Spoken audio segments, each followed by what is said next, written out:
17 months after this accident involving two school buses on Interstate 44 in Gray Summit, Missouri, the National Transportation Safety Board releases its final report.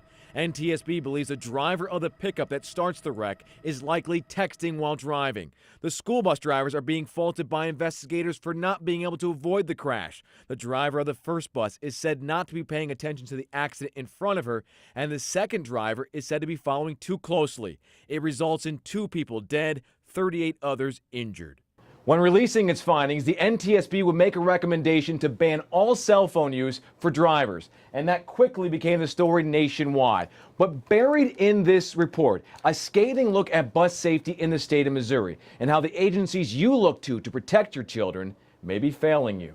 NTSB says both buses had problems with its brake systems. Investigators take pictures of a leaking master cylinder, corroded and leaking brake lines. Despite all the problems, the report says they did not contribute to the accident because the driver of the lead bus didn't have time to use her brakes. But just hours after the accident, a third St. James school bus crashes. The accident report says the bus driver loses brakes while trying to park, causing her to hit 3 cars and a garage. And just like in the I-44 crash, brake fluid is found leaking from the bus. The NTSB says the entire St. James bus fleet, including the ones that crashed, had been inspected just 10 days before the accident by this garage. All the buses passed with no problems. Well, I don't think the Highway Patrol Department found them either. So if I'm guilty, they're guilty, because they had also inspected them. If you read the NTSB report, that may be the case. The Highway Patrol oversees vehicle inspections in Missouri. It requires school buses be inspected twice a year, once by the patrol and another time by a state-certified garage. 5 months prior to the accident, NTSB says the Highway Patrol would inspect St. James buses and give the fleet a 100% approval rating. Investigators feel the conditions likely had existed then and call both the highway patrols and Ray's inspections inadequate. That's their opinion. And you don't believe it was inadequate? That's their opinion. Soon after the accident, the Highway Patrol re-inspects the fleet and its approval rating of the buses goes from 100% to 60%. 5 buses were pulled from the road for serious problems. So the 100% to 60%, you're saying that's probably because of time? Miles and time.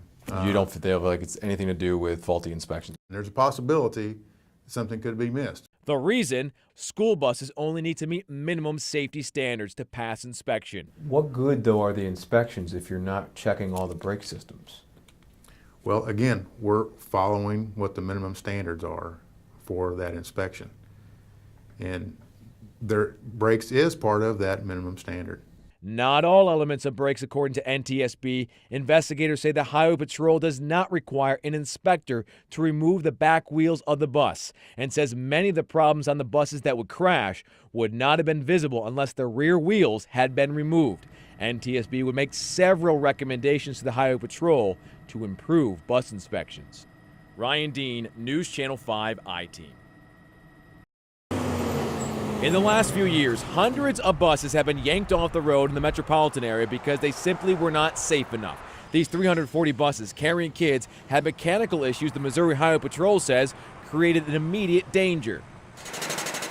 The buses were flagged by the Highway Patrol during inspections. Each year, every school, public and private, has its buses checked at least once by the patrol. Some districts get a second surprise visit from inspectors. The patrol looks just at a sample.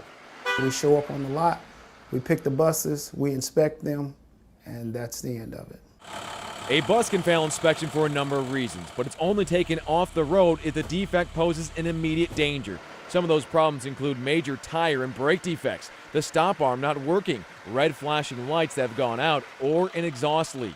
Where it's leaking in front of the rear axle that could potentially cause carbon monoxide to go back up into the cabin compartment. Highway Patrol numbers show the districts with the most buses taken out of service from 2009 through 2011.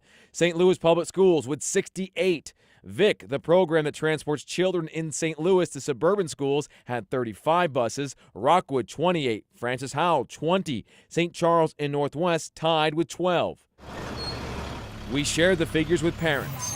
Does it make you think about the safety of the bus that your kids are on? Yes, definitely. Definitely. I haven't heard it until now, but yeah, now I will really think about that and worry about that and like to hear some answers about it. Districts on the list have something in common. During those 3 years, they all contracted its bus services with First Student, a national company.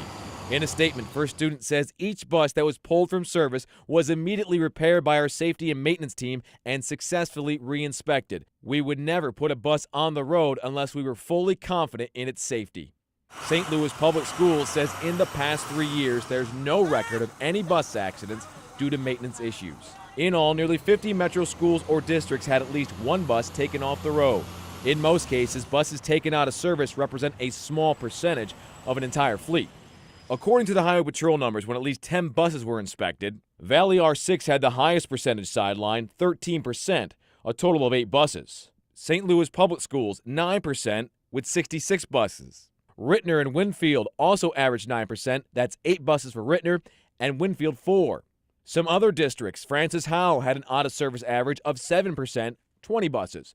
Kirkwood, 5%, 4 buses, and Rockwood, 4%, 28 buses. But we understand that this is precious cargo on these buses. They're kids, they're loved ones. But the patrol also stresses it's difficult for a district to go through an inspection and not have at least one bus removed because it's dangerous. You have to keep in mind, we're talking about a mechanical operation here.